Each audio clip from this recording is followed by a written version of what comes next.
Chào các bạn, chúc các bạn một ngày tốt lành he.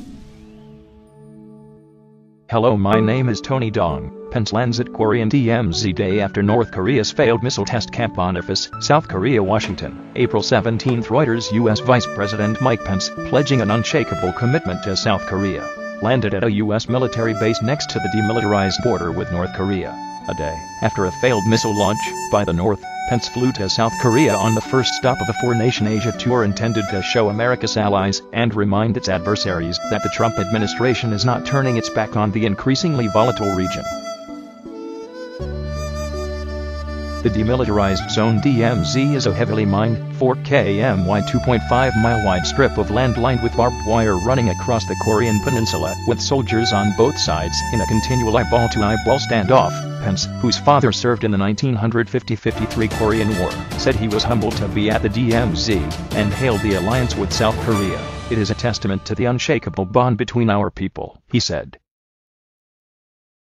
The United States, its allies, and China are working together on a range of responses indicated that Korea's latest considering military action for now. U.S. President Donald Trump's national security advisor said on Sunday was heading citing what he called an international consensus to take all actions we can, short of a military option, to try to resolve this peacefully. He said on BC's This Week program, "We are working together with our allies and partners and with the Chinese leadership to develop a range of options. There is an international consensus now, including the Chinese leadership, that this is a situation that just cannot continue," McMaster said. The Trump administration is focusing its North Korea strategy on tougher economic sanctions, possibly including an oil embargo, a global ban on its airline, intercepting cargo ships, and punishing Chinese banks doing business with Pyongyang, Reuters reported last week, citing U.S. officials. While Trump has employed tough rhetoric in response to North Korea's recent missile tests, the new U.S. president's options appear limited in dealing with a challenge that has vexed his Oval Office predecessors. Most options fall into four categories: economic sanctions, covert action, diplomatic negotiations, and military force. The North Korean missile blew up almost immediately after its test launch on Sunday, the U.S. Pacific Command said. Hours later, Pence landed for talks on the North's increasingly defiant arms program.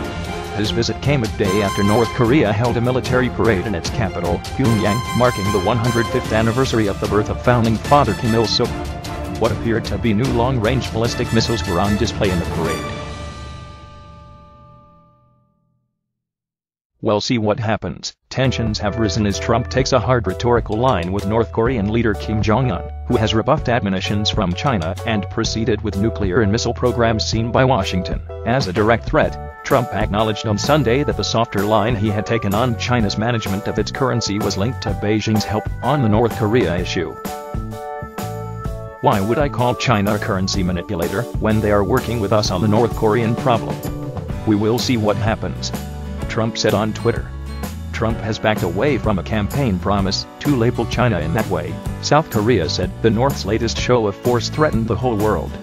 Japanese Prime Minister Shinzo Abe urged North Korea to refrain from taking further provocative actions, comply with UN resolutions, and abandon its nuclear missile development.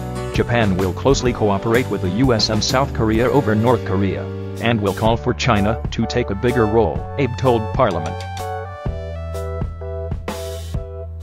However, a U.S. foreign policy advisor traveling with Pence sought to diffuse some of the tension, saying Sunday's test of what was believed to be a medium-range missile had come as no surprise. "We had good intelligence before the launch, and good intelligence after the launch," the advisor told reporters on condition of anonymity. China has spoken out against the North's weapons tests, and has supported UN sanctions.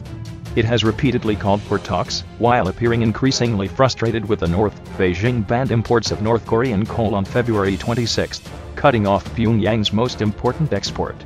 China's Customs Department issued an order on April 7 telling traders to return North Korean coal cargoes, trading sources said. Trump's decision to order a cruise missile strike on a Syrian airfield this month, in response to what he said was serious use of chemical weapons, raised questions about his plans for reclusive North Korea. Pyongyang has conducted several missile and nuclear tests in defiance of UN sanctions and regularly threatens to destroy South Korea and the United States. Impoverished North Korea and the rich, democratic South are technically still at war, because their 1950-1953 conflict ended in a truce, not a peace treaty. the president has made clear that he will not accept the United States and its allies and partners in the region being under threat from this hostile regime with nuclear weapons, McMaster told ABC. But McMaster, who was speaking from Afghanistan, acknowledged the likelihood of North Korean retaliation if Washington used military force in an attempt to stop its weapons programs, describing the Pyongyang regime as unpredictable. The North has warned of a nuclear strike against the United States if provoked. It has said it has developed and would launch a missile that can strike the U.S. mainland, but officials and experts believe it is some time away from mastering the necessary technology, including miniaturizing a nuclear warhead. Additional reporting by Juman Park in Seoul, Daniel Trotta in New York, Karen Bowen in Washington and Kaori Kaneko in Tokyo. Writing by Nick McAfee and Warren Strobel. Editing by Paul Tate. Thank you for watching. For the follow-up, subscribe to the channel.